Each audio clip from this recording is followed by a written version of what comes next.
Good YouTube, Quinn Wade coming to y'all with that predicting analysis on the most improved player of the year award for the NBA. We're gonna see who I believe is gonna be in the conversation to win it, and ultimately who I think is gonna win it by the end of the year. One guy that I think would definitely be in this conversation is Cam Whitmore. He ended up getting traded, and mainly because he wanted more chances and more opportunities to play. He's a legitimate 6'7", 230 pounds, good strength, good athleticism, good body, a monster in transition, a good player getting to the rim, showing some type of potential with an outside shot also because he shot 35% 2 seasons in a row, which is respectable for a guy that wasn't really known for shooting coming into the league. He also showed that he can get to the free throw line and shoot decent from there. He showed that he can actually help on the rebounding end too. We have to see more of that, but he only was playing in the teens. I think Will Washington, he gets in the 20s, and if he gets in the 20s, he's going to be a double-digit scorer, a decent playmaker, a decent rebounder, still efficient, still playing off his teammates while creating his own shot from time to time. And if he does that, it shows some slight improvements that make sense. He's only 21 years old. Why wouldn't you want to risk it? Why wouldn't you want to gamble on a player like Cam Whitmore?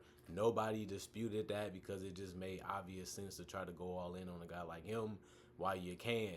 So if I had to say anything, I actually liked it, that trade. I just thought it made a lot of sense. And I'm going to say Cam Whitmore is going to be one of the best, young players in the league this year. And he's going to show glimpses of why we felt that he should be a higher pick than 20 in a 23 draft. And it was still a lot, still round one. It was still a good spot to get him. But the Wizards felt like, let's take our chance on him now. And let's go ahead and see if he fits what we're trying to do culture-wise, and we're going to give him the opportunity to show what he can do.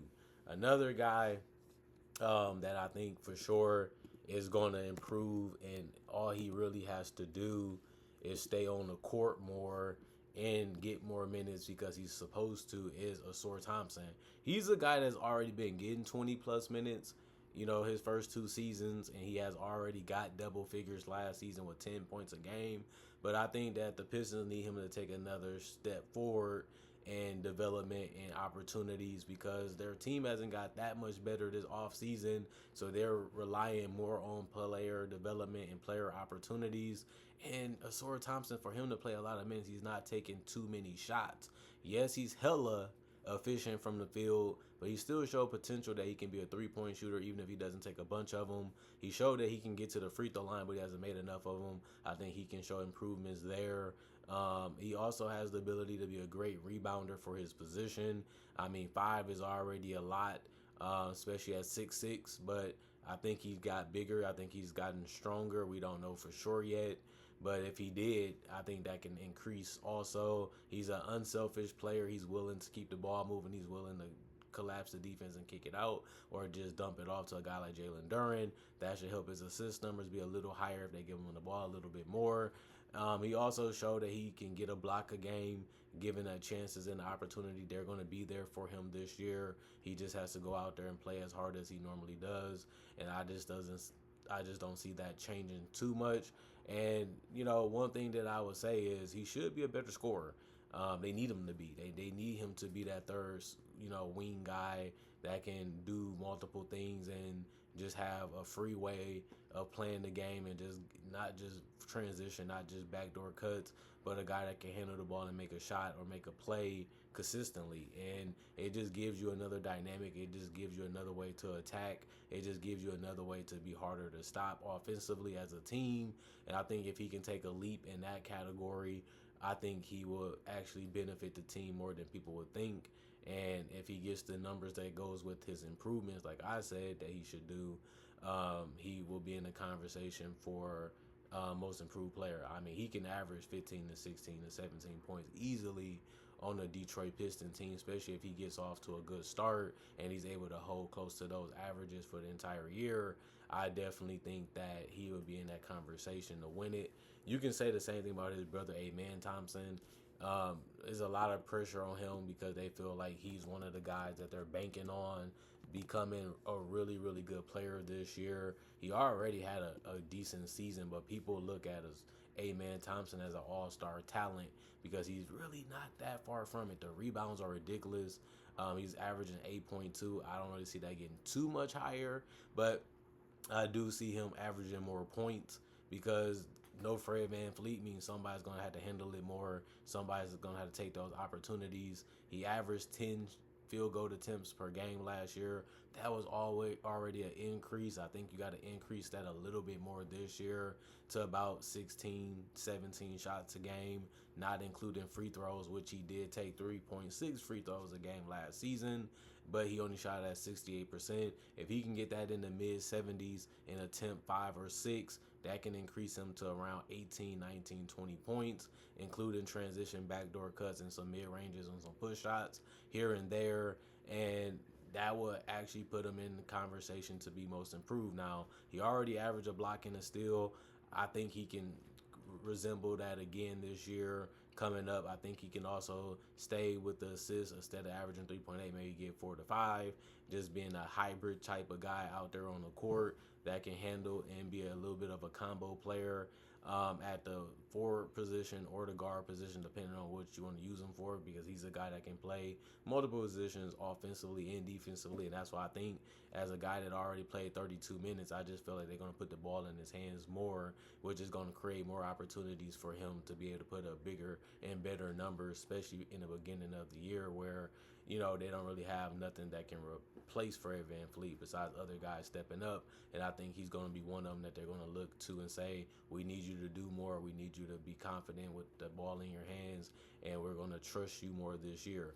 And if that's the case, he's definitely going to be in a conversation to be most improved player this year. Another guy that I think I'm really, really high on is Neemias Queta for the Boston Celtics. They need a big that can protect the rim. They need a big that can rebound.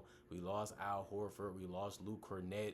So all of that makes sense that he's going to be the guy that gets the time and have the situation, available to him to be able to put up numbers. That's all this award is about. Getting an opportunity, taking advantage of the opportunity, and showing that you deserve it. And he's a guy that played 62 games last year, and he started 6 of them. I think he obviously is going to get more minutes. The max he ever got in his career was 13.9. He's definitely going to be a 20-plus minute guy. He's a legitimate 7 foot, 248 pounds. He's still young. He's still very athletic. He's still very bouncy.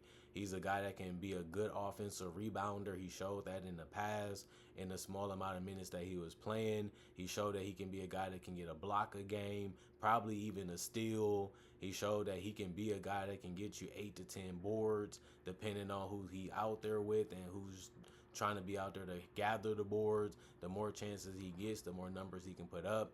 He have shown that he can be a double-double type of guy because of his effort and his energy and his hustle. And I think that will only benefit him this season. Play as hard as you can. Go as hard as you can. You ain't really got nothing to lose. And this is a make it or break it year for him in either way. Because is he really a starter? Is he really a backup? Can he really do this? Can he really do that? He has everything in the world going for him this season, and he has shown that he's a good finisher. He has been able to shoot 60% plus the last 3 seasons in a row. So once he gets the ball, he knows how to go straight up with force. He knows how to go straight up with power, and he can take contact and still finish. And on top of that, he has shown that he can be a decent free throw shooter too. So he can go from 5 points a game all the way up to 10 or 12. And then the rebounds, and then the 2-point probably assists or 3 assists, and then the block, and then the steal. So I think he's a guy that you really have to look at and say the opportunity and the chances are going to be there. Let's see if he can just be a decent starting center in this league, and that's it. But if he does that, he's going to get credit as one of the guys that improved the most. Benedict Mathurin, I like him, and I always have. but he's going to be a guy that most likely going to start this year for majority of the games because they don't have Tyrese Halliburton, and they're going to need somebody that can score. They're going to need somebody that can create shots. They're going to need somebody to be able to take over games possibly in the fourth quarter. And he's confident. He's feel like he's ready for the moment. He's ready for the opportunities. He's a decent 3-point shooter. Never been great, never been amazing at it, but he's capable of making them. He can take over games. He can get to the free throw line. He can create his own shot. He can also pass decently for his IQ level and his ability to realize that he's only been in the game for 3 years. This is going to be his fourth season, and he's 23 with 6'5", 210 pounds. He has the strength. He has the athleticism. He has the knowledge of how to attack defenses. And I think his numbers are going to get inflated just because they losing a ball handler, they're losing a decision maker, and they're losing a guy that wants the ball in his hands. And it's going to all go to Mathurin now for the most part if he does start and he does show that he can, be a decent scorer in this league. And he has shown that he can be already. 16 points in 2 seasons out of 3. That just shows you that he can be a 20-point scorer if he gets more chances and more opportunities. The most shots he took per game was 12. This year he can get at least 16 to 18 plus free throw attempts. That can put him well over 20. Even if he averages 20 or 22 a game, that still puts him in a conversation to be most improved player, especially if he can stay healthy. Last season he played 72 games. That's really, really good for any player that's going to be a big part of what you do on both ends of the court, which he will be and has been for the Indiana Pacers in his entire career. So I definitely think he's going to be in that conversation. Another guy I would say is Donovan Clingan. He showed that he can be a double-double in a rim protector type of guy if he's given the minutes and the opportunity. I think that that's something that we all know that he can be. That's why we liked him when he was drafted. I just feel like they had too many centers, and they still do have a lot. But the guy is 7'2", 280 pounds. He already gave you 7.8 rebounds last year. He already showed that he can hit a three. He can dunk the ball. He can play in the dunker spot. He can pass the ball out. He can offensive rebound. It's not much he can't do as a big. You just want him to play more games. You just want him to start more games. And you just want him to play more minutes. And if he does that, the guy can be easily a double-double and one of the best rim protectors in the league in the future. And it can start this year early because that's why they got rid of Ayton, is because they start seeing the potential in Clingan. And if he can end up seeing the potential can be answered, that will end up helping them as a player and help the Portland Trailblazers find their center of the future. So I like what he can be. I like what he can do. I think he can get a little bit more efficient. I think he can be a little bit more prepared to score instead of thinking too much or trying to be too passive. That's something that he's going to have to figure out anyway as part of the game, as part of what he has to do. And I look at it like he can be able to achieve those things and those goals this year. And just the fact that he averaged 3.2 offensive rebounds is just crazy, and it's really good for a guy that was a rookie. He's just so big and so strong and takes up so much space. And why not use that to your advantage? It's there for you to use it. So I think that will also help his numbers too, is that he's just a big presence on the court. Other than that, I would say Michael Porter Jr. We all going to probably put him in that conversation because we know that he can score. We know that he can play at a high level offensively. He's not terrible defensively. He already gave you 18 points with Jokic. He already gave you 7 rebounds and 2 assists on 50% shooting. He already showed you that he can knock down the three at a good enough rate, even if he's taking a lot or not. And those things shouldn't change that much. This year, his efficiency might go down a little bit more because he's going to be taking tougher, harder shots throughout the game. But he also should be putting up similar numbers to what he did last year, if not more. And that's why I have him in the conversation to be one of the most improved players, because he was already getting 33 minutes in Denver. The difference is he was only shooting 13 shots a game. He's going to be shooting way more than that and getting way more free throw attempts in Brooklyn. So he should be a 20-point scorer or close to it easily this year. And if he does that while rounding out the rest of his numbers by playing harder and playing with more effort and having more chances to put the ball in the basket or making decisions, his assists should go up, his rebounds should be around the same or a little bit more, and his free throw percentage should get back to 80%. His 3-point percentage should be a little bit decreased, and his field goal percentage might be a little bit decreased, but that's okay because that comes with the territory of being a guy that has to be a huge creator offensively for the team. So I look at Michael Porter Jr. as a good candidate to win this award, and I think we all probably would agree with that just because the chances and the opportunities are going to present themselves for him, and he looks like a guy that wants that type of smoke. He wants that type of thing to happen to him. He ain't got nothing really to play for really because he already got the money, he already got the ring, and now it's just a time for him to be free. We're going to unleash Michael Porter Jr. and see what we can do with him and see what he can do with us. We ain't got nothing to lose because we got all these young guys that are trying to develop. We got a chance to get even more in this up and coming draft. So even if we lose a lot of games, then we still can draft somebody in the future that can help us, or a couple of guys like they did in this current draft that just passed up in 2025. But this is Michael Porter's chance to show that he can really be a guy that can be an alpha male type of player like he was in high school, just at the NBA level, and I think he's ready for that challenge. But if I had to pick a guy that will win most improved player, I'm going with Matas Buzelis.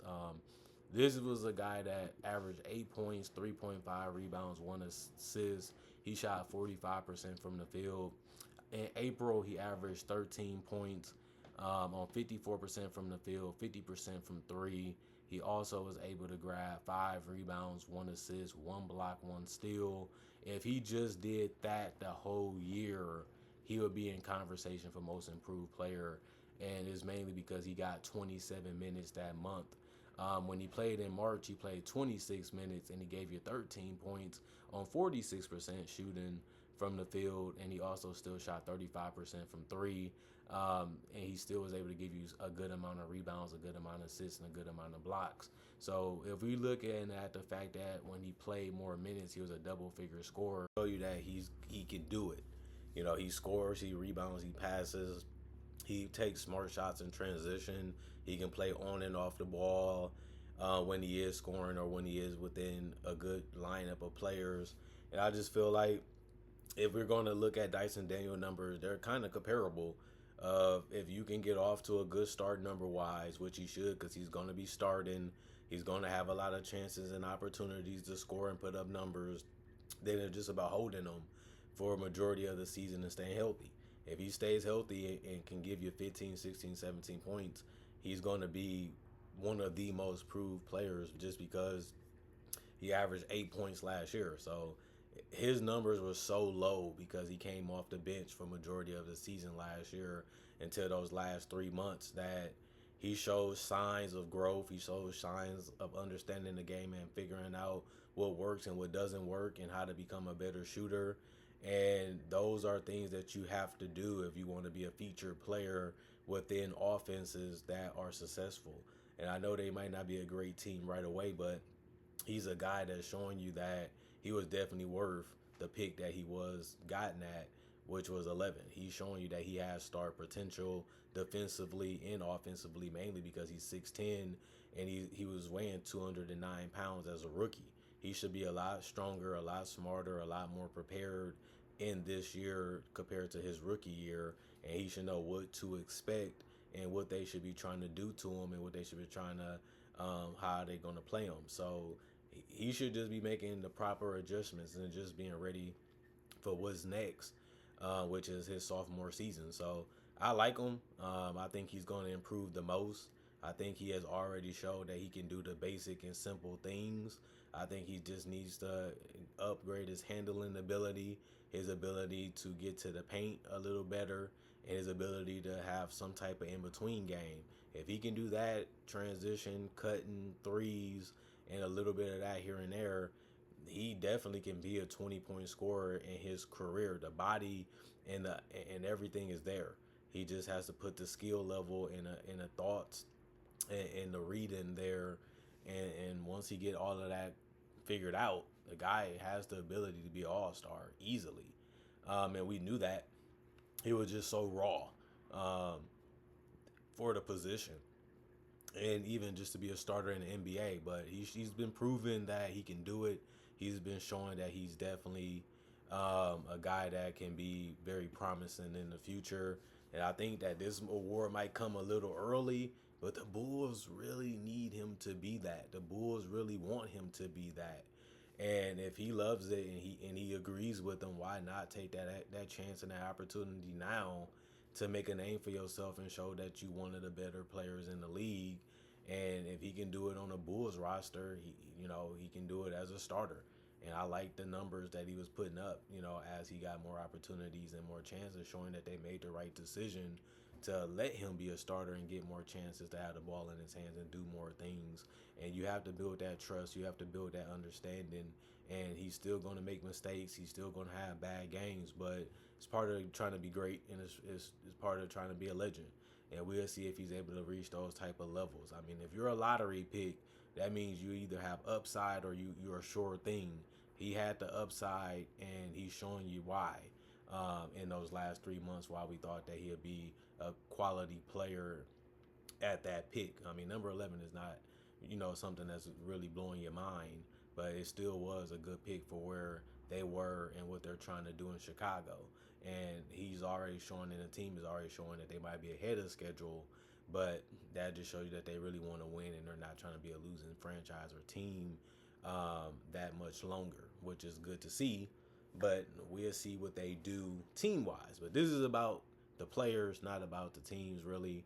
And I think Matas Buzelis has the best chance to have the best numbers improving wise compared to last year to this year than a lot of other players that you can think of, and that I done listed to be able to win this award. So if you can go from a guy that's averaging 8 points to a guy that's averaging a lot of points and doing other things too to help your team win, that's a good way to say you improved a whole lot. So that's why I picked Matas as the guy that can improve the most, because his numbers are going to be exactly what we think they should be. He just got to stay healthy and play his game that he has shown that he can play at the NBA level also. So now it's just about making things easier, making things more minimalistic, keeping it simple, and just reading and reacting and making the right play, even if it's a shot or a pass, which he has shown that he can do that too last year. Now he has to do more of it because they need him to. Other than that, comment, like, subscribe, share, hit the notification bell to get the analysis when it first come out. Other than that, I make conversation videos just like this about various NBA topics. I also do breakdowns of real footage of legends, current legends, rookies, and also future stars. I also do mock draft and draft coverage. Plus, I got over 3,000 plus videos already on my channel that you can watch right now and enjoy. Not only that, I also have the ability, and I do tell y'all this all the time for people that didn't know, I upload videos each and every day. So if you love basketball, you can't get enough of it. You always want something to watch. You always want something to think about. You always want something that's different. I do mix it up a lot when it comes to basketball content on this channel, and you will get a lot of it if you subscribe, and especially if you hit the notification bell to get it when it first come out. It'll give you something to watch throughout the whole entire season, playoff, and also the play-in and the cups. So I got you covered on everything basketball, and I do it all myself. So thank y'all for appreciating the content for what it is. Thank y'all for continuing to come back. Thank y'all for making time for me. Thanks for y'all for caring about what I have to say and how I do things on this channel. And I really do love y'all for that. Other than that, thanks for watching. Peace out. I'll see y'all later today with instant analysis. Y'all stay blessed up, and let me know who y'all think will be the most improved player. Did I get it right? Did I get it wrong? If I'm reaching, or did I get it just right? Or can you see what I'm saying on these players and why they should be in a discussion? Or do you even agree with who I picked? Let me know. That's the purpose of the comment section. And I'm gone for now. Y'all stay blessed up.